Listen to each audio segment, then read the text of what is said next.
Following a 6-year whirlwind romance between Vicky and Jimmy, Jerry Rawlings was born on the 22nd of June 1947 in Adabraka. As a child, he attended Mrs. Sam's school, where he developed a love for the arts, playing in Julius Caesar and other Shakespearean roles. He progressed to Achimota School, where he set eyes upon and became smitten with a certain Ajuman sister.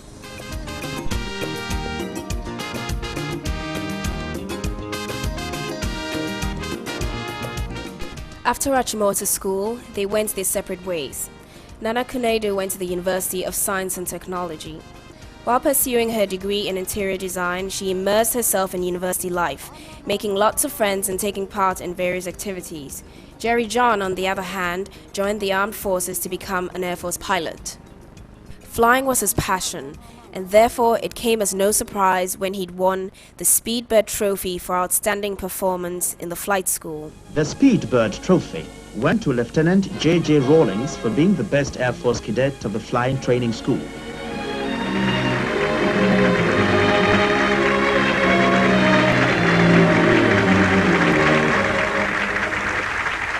Having achieved his dream to become a pilot, he embarked on his mission to track Nana down to rekindle the flame with his childhood sweetheart. After a very long courtship, lasting almost a decade, they got married on 29th January 1977.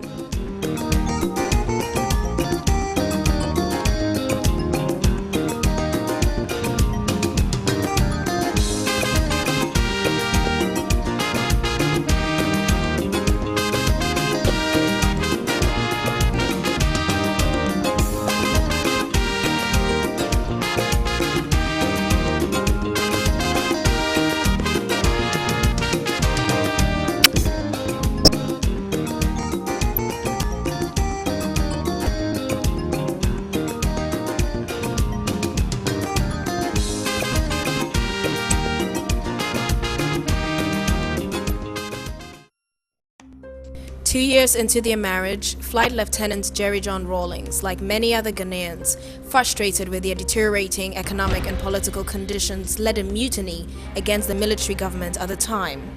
Following an unsuccessful uprising, what should have been a closed military trial was open to the public in an attempt to make scapegoats of Rawlings and his men. For the first time in Ghana, a group of junior army officers had attempted to pull down a military regime made up of senior army officers. One could say that the abortive attempt had been brought about by extremely compelling factors. The trial of the coup plotters was very revealing. J.J. Rawlings, who boldly owned up as the one person centrally responsible for the attempt, gave cogent and infectiously popular reasons to explain why the attempted coup was justifiable. This titanic force, gigantic in all dimensions, broke loose on June 4th, 1979, with J.J. Rawlings coming out of condemned cells to lead yet another military regime.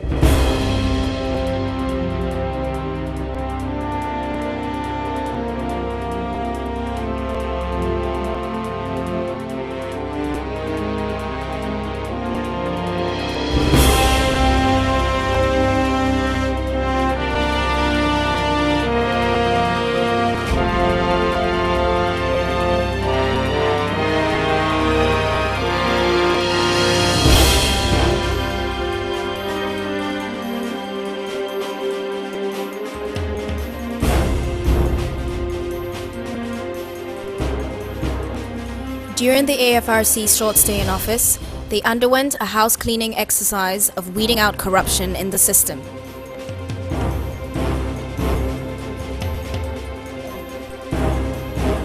The AFRC did its best in the short space of time to throw a searching light into the dark recesses of corruption in the country. After 3 months, they handed over to a civilian government under Hila Liman.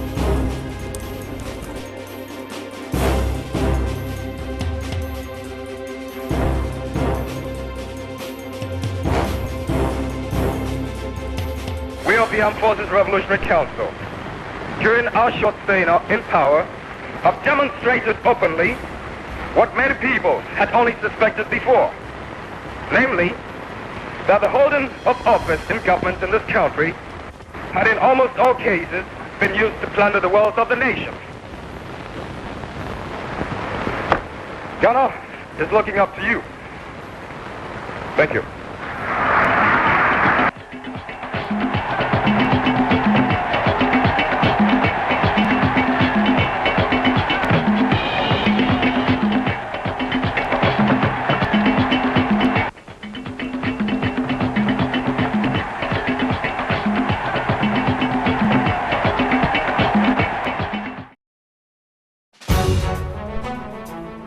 The political and economic situation of Ghana did not improve, and by 31st December 1981, the Third Republic had been suspended to be replaced by the Provisional National Defense Council, led by Flight Lieutenant J.J. Rawlings.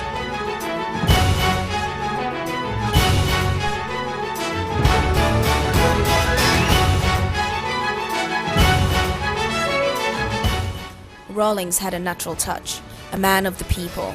He connected with the masses and they loved him. His style of leadership gave power to the people, that they have a right to hold government accountable.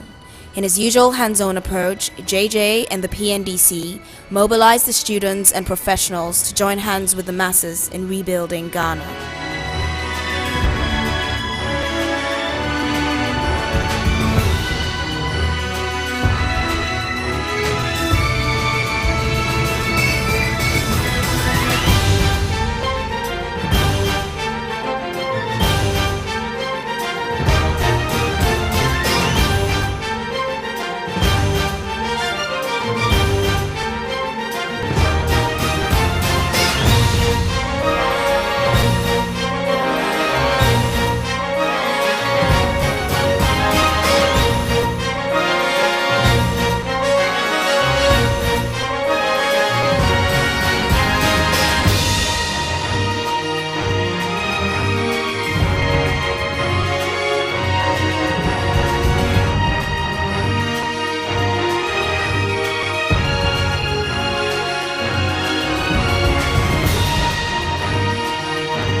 As the people of Ghana struggled to stop the downward spiral, they joined hands with their brothers and sisters in countries like Nicaragua,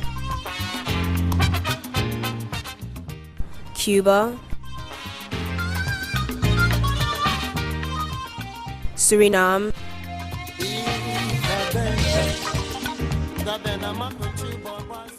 and Burkina Faso in what came to be known as Solidarity in Struggle. As part of his visit, he received the Jose Marti Medal for World Peace on behalf of the Ghanaian people and also met with the Ghanaian students in Cuba. The chairman receives the Jose Marti Medal for World Peace from President Castro at a solemn but impressive ceremony. The award underscores Ghana's commitment to world peace and solidarity among nations, particularly those that remain oppressed and degraded by poverty, exploitation, and unprovoked aggression.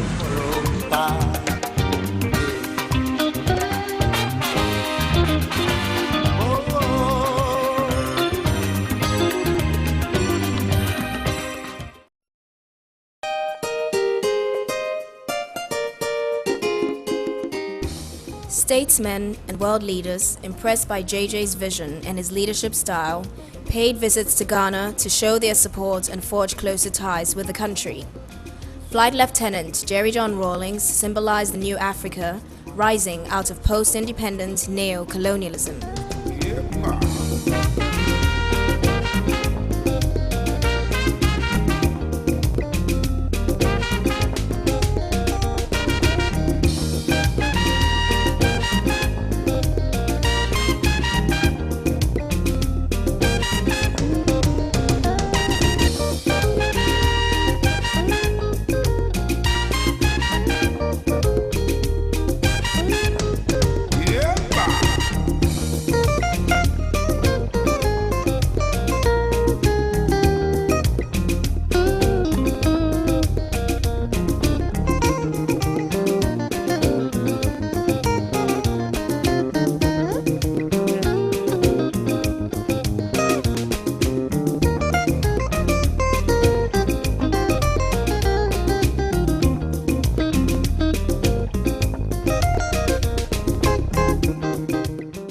The struggle for Africa's liberation that began with the Founding Fathers was not to be forgotten. The former president of the Republic of Tanzania, Julius Nyerere, was awarded Ghana's highest honor, Order of the Star of Ghana, for his contribution to Pan-Africanism.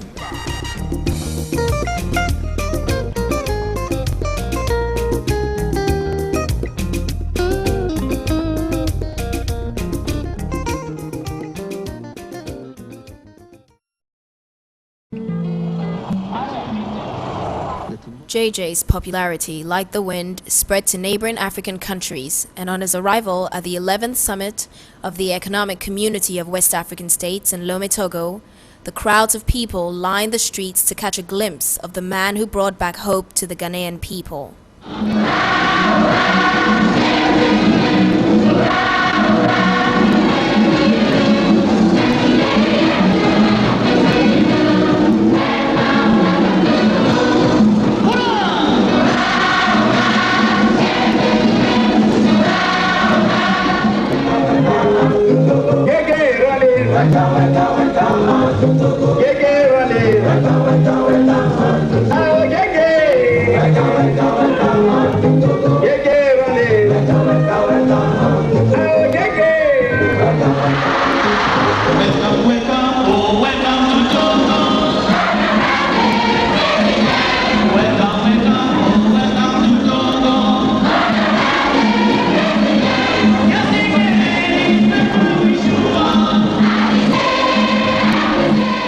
At this summit, West African leaders continued with the objective for an economic community.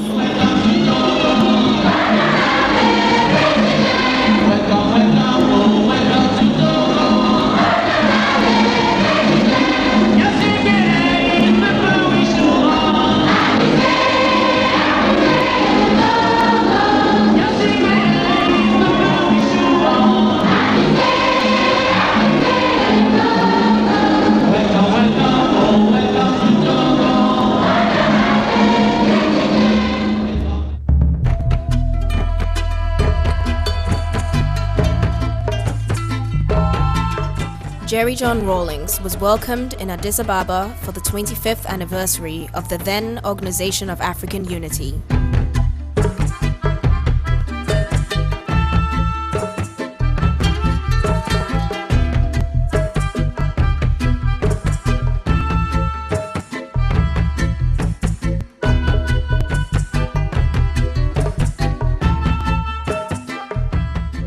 He reiterated Nkrumah's dreams of Pan-Africanism and the continued struggle for a united Africa. Our country, Ghana, played its modest role towards the inauguration of this organization 25 years ago. The passion of our visionary first president, Dr. Kwame Nkrumah, for continental unity is unforgettable. A united Africa provided for him the only assurance of real independence for us and sovereignty over our vast natural resources. For his vision and passion, he became a prime target for the enemies of Africa.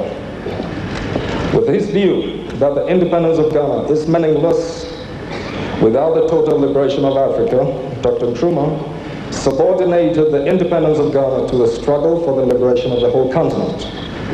He paid the price for his visionary zeal and boldness. But his speech on this very rostrum 25 years ago not only touched the hearts of Africa's youth, it still provides the agenda for our continent's liberation. Long live the AU. May God bless us all. Thank you.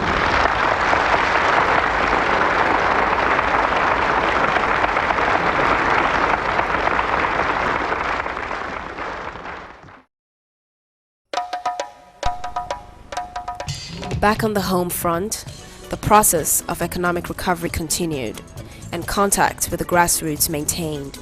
This kind of popular support kept a strong base for the continued governance of the PNDC. It is only by collective effort that the nation's problems can be solved.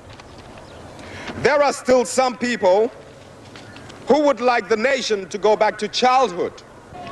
But we are grown up, or should be. We're supposed to be old enough to realize that the nation is now paying the rest of the outstanding bill for those easier days when so many of our resources were squandered.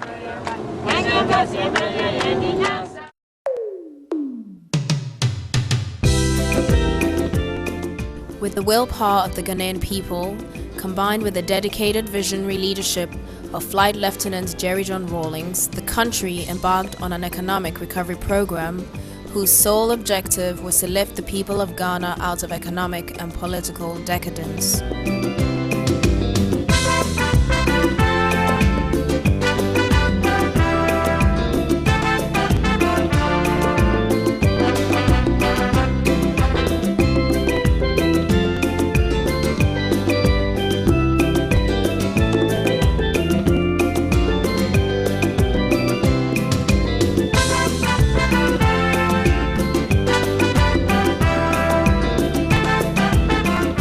The country's transportation network, which had virtually ground to a halt, was revitalized under the PNDC government through the rehabilitation of old roads and the construction of new ones to link the sources of production to places of export and to assist in the easy movement of people.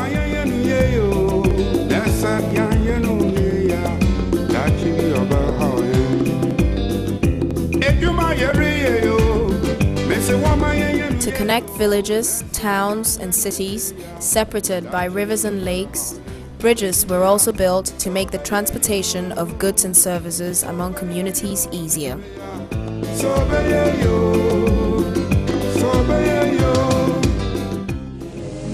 This bridge, which we're commissioning this morning, is a long-term investment to benefit our generation and its successors.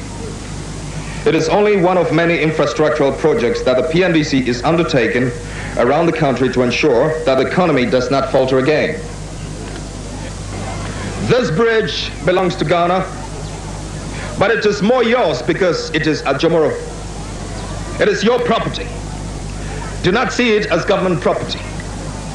All of you assembled here are also the government because the PNDC is a government that is or should be run by the people.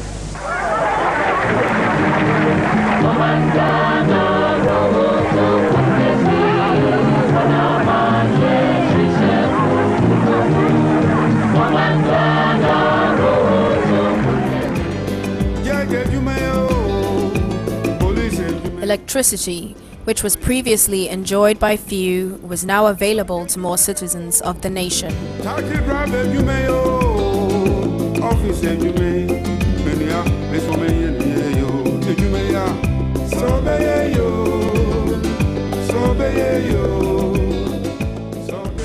So now that electricity has reached this community, it is important it is used to generate funds for further development.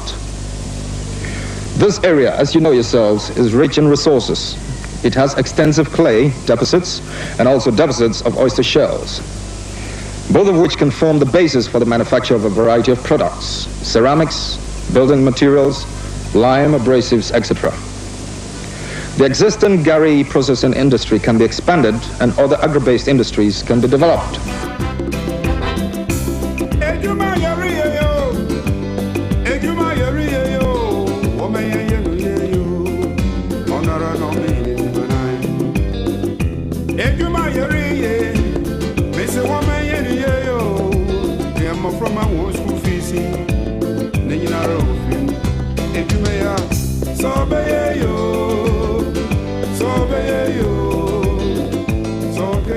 The educational system, which reflected the legacy of colonialism, was restructured and customized to cater to the social, political, economic, historical, and geographical needs and structures of Ghana.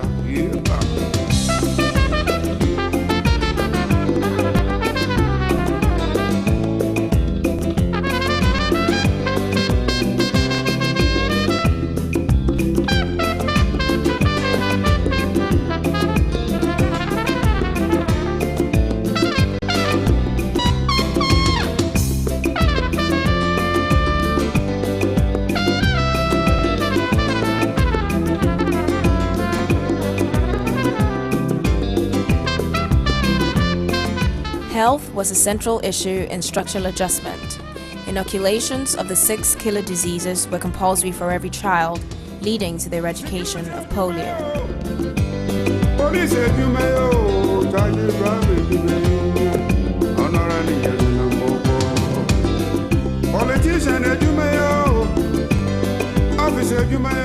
The number of guinea worm cases fell drastically due to consistent education through the primary healthcare system.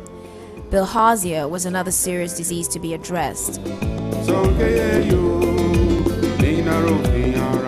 The dense vegetation growing in rivers served as breeding grounds for snails, which were the primary carriers during the cycle of the disease.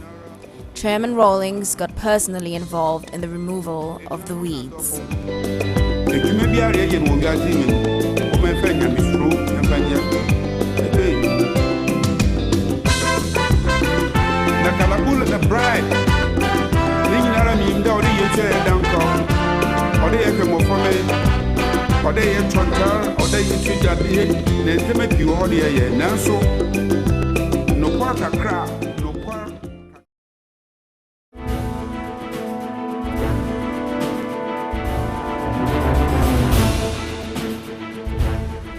Honor and integrity were returned to the Ghana Armed Forces and Police, who undertook regular refresher courses in Asutreri training camp and other camps. The refresher courses were designed to maintain the alertness of the troops.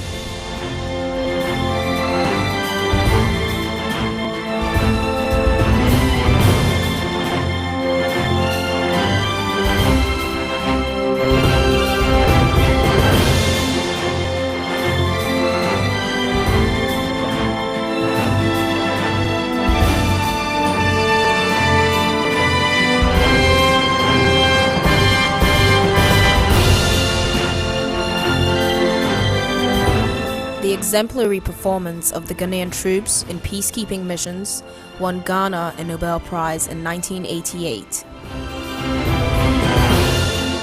Their dedication to their profession was vital in the fight against smuggling and illegal drug trade, diminishing the supply and trade of drugs in Africa.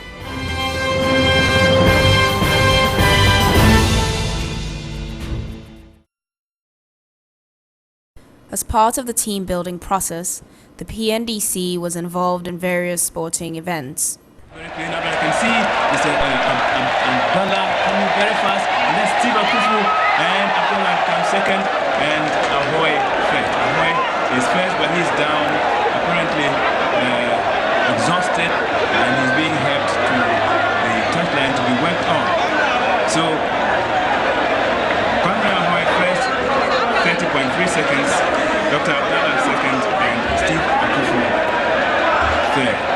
And that's Kwame Ahoy being worked on there, being given some water to drink after that race. He won it beautifully, but because he had exhausted all the strength in him. What was your impression before you started the race? Oh, I looked at the lineup and I knew that it was going to be an easy day. You know, I never had any doubt that I was going to win. It's unfortunate that I fell at the finishing post, but I expected to win. Very fast race again. I can see Arthur Austin running very hard. Behind him we have Chairman Rawlings, but who is going to be first? Kofi Jin is also running very hard. A few of them running like a neck. Arthur Austin is leaving them behind, and that's Arthur Austin breaking the tape. followed by Kofi Jin and Chairman Rawlings in that order. Know your background as a sportsman. I have to give up smoking. You've taken smoking. I have to give up smoking. It's cut out on my stamina. And now we come to the ladies. 50 meters dash. And there they come. You can see Mrs. Rawlings, Mrs. Anna aiming or running very hard. And that was an easy race for Mrs. Rawlings. And she was followed by Mrs. Anna Enni. And third place went to Mrs. Quaid White on Brazilian, and the spectators enjoying themselves. And that's over. We come to the finals of the football matches, and this is between teams A and B, made up of PNDC members and PNDC secretaries, all mixed up. Now you can see the team A players playing from right to left, team B playing from left to right. That's Chairman Rawlings patting down everybody who comes his way and stopping him there. I can see somebody telling Chairman Rawlings why he should pull up. Decides to go, but he's supposed to be playing right full back position, but most of the time you see him at other places. Is he going to take the kick himself?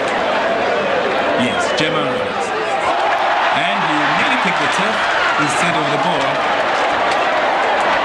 And now that's Bambara Hoy, and he has lost it. Chairman Rawlings running for the ball, but it's been cleared.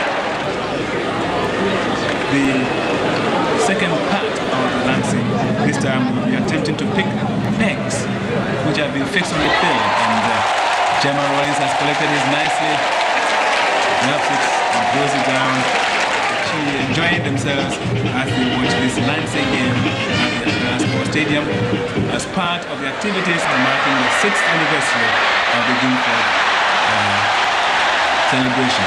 This is musical chairs, a game of musical chairs, a game with 9 competitors on horseback fighting for 8 chairs. And the idea is, as soon as the music stops, there they go again. Nobody knows when the music will stop. And the music stops there. A scramble for a chair. Chairman Rawlings gets one, and is very lucky so far. Perhaps I shouldn't say very lucky, fighting hard for the chairs. Because we really have to fight in order to get one. Awesome. Horsemanship, skill, alertness. See who will get the last chair. There they go.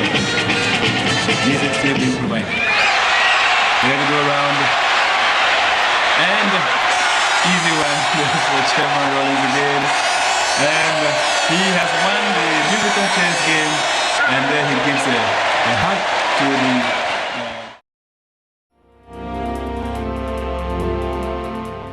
And on June 4th every year, the flame was lit in memory of fallen heroes.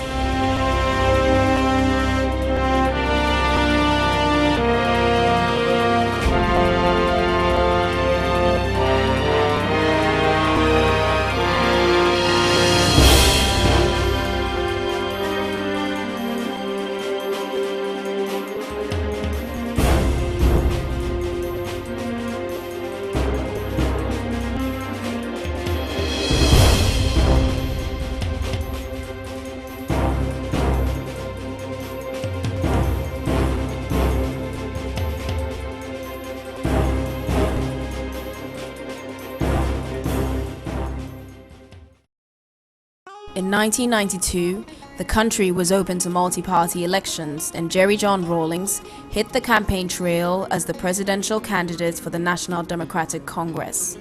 The NDC has a vision of social development, economic justice, integrity, and accountability. As he spoke on the podium, "This country is not going back. She's moving only forward." it was clear that JJ was still a man of the people. He continued to hold true to his beliefs that enabled him to rise up against the economic injustice of the 1970s. When we took over the reins of the economy, ladies and gentlemen, I thought so.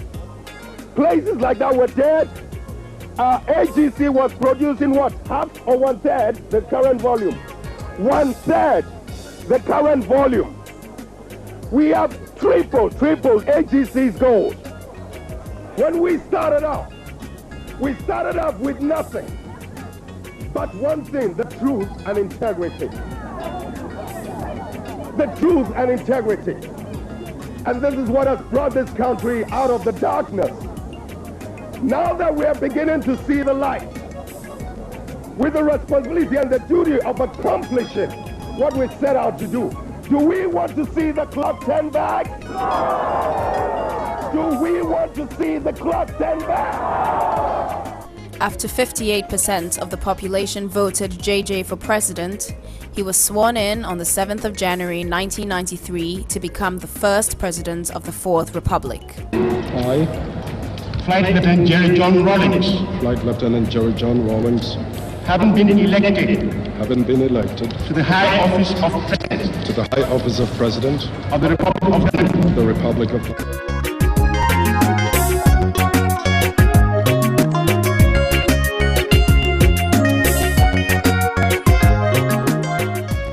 And in 1996, President Rawlings and running mate Professor Atta Mills were on the road campaigning for re-election, which they won. This victory is not a victory to sleep. It's not a victory for laziness, but it's a victory to work even harder.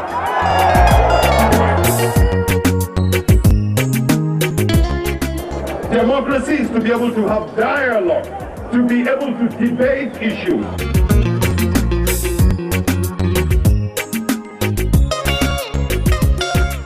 Together with Cabinet, the President and Commander-in-Chief determined general policy of the government.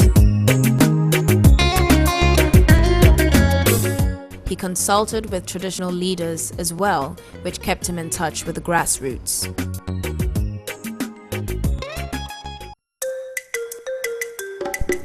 During Jerry John Rawlings' tenure in office, a mausoleum was built in honor of the late Osajifo Kwame Nkrumah. Kwame Nkrumah was not perfect, and I may be one of the most critical people about certain aspects of his government. But I will never deny him nor any man the praise for outstanding achievements, and for Dr. Nkrumah in particular, the things that made him a great figure in history. On this 32nd anniversary of Ghana's Republic Day, we are laying Dr. Nkrumah's remains to rest at the site of his greatest triumph.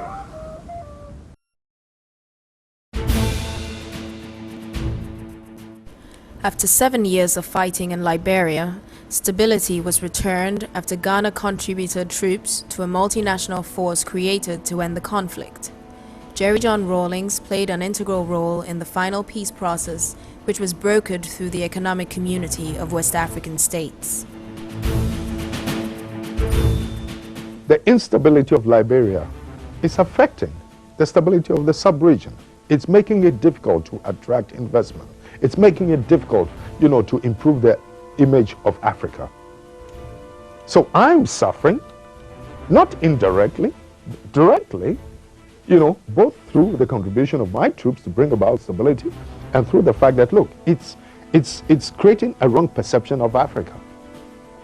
So we have a moral obligation to do what we can to bring about the necessary stability, because we're all being judged, all of us, despite the efforts we're making, we're all being judged just by, little things happening here and there. Quite frankly, I just don't think it's fair and right that Liberia, that used to be, a former colony of America, should have degenerated into a carnage of that kind, and yet no Western country lifted a hand to assist her. And yet she didn't actually need that much.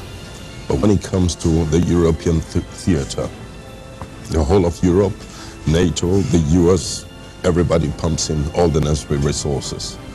And yet we didn't need a fraction of that to assist us in Africa to deal with our own problem.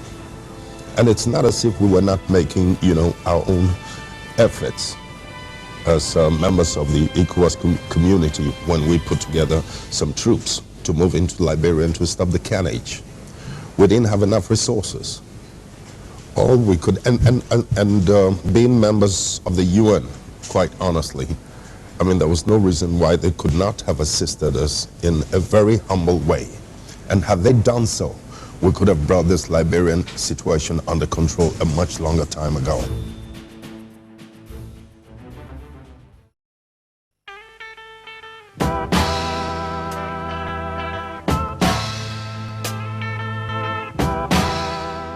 The hard work of the 1980s built a strong base for Rawlings to go to many countries to promote the good name of Ghana for viable foreign direct investment.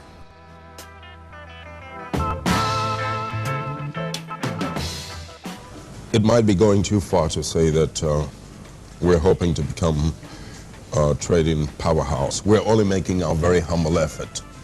But the point is that precisely because of the political stability that we've enjoyed in this country, I mean, the world has virtually come to our assistance, led by the IMF and the World Bank, as well as some of the other Western communities, in order to help us lay the foundation for a developmental takeoff. We've used these resources to build roads, to extend electricity into as many regions as possible, and very soon there will not be a single district in my country that will not have energy. In other words, there will not be a single place in that country that will not be, potentially viable for industrial takeoff. Yeah. So that we virtually lay the foundation now for, developmental takeoff. You want businesses to come in. That's one of the reasons you're going around the country. Precisely. Yeah. And that's part of the reason why we're here. If I may use the word seductive. We're here to seduce as many American businessmen as possible to recognize that, for all the efforts that we've made, I think it's only obligatory on their part to do what they can to invest in my country. In the process, he was given awards and the keys to various cities for putting Ghana back on the map.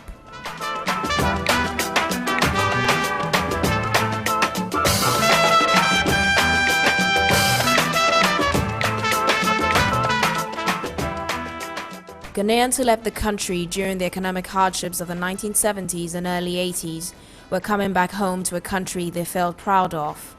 Foreigners as well took advantage of the country's political and economic stability, which further stimulated economic growth.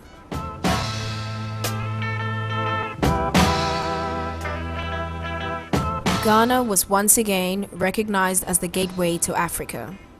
Among various world leaders were President Bill Clinton and the Queen of England, who paid visits to President Rawlings to acknowledge Ghana's key role in Africa's development as a whole.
In his private life, flying was not just his profession, but also his hobby.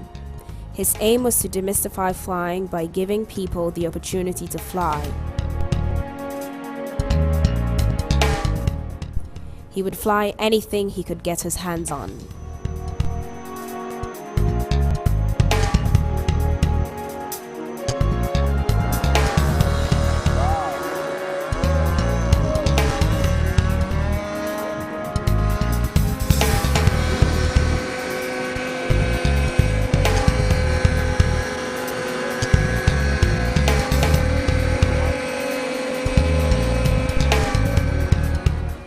Jerry Rawlings, your wife, children, and little Leilani wish you a happy birthday and thank you for being you, for your love, your honesty, your humor, and for being the coolest dad and granddad ever. Happy birthday.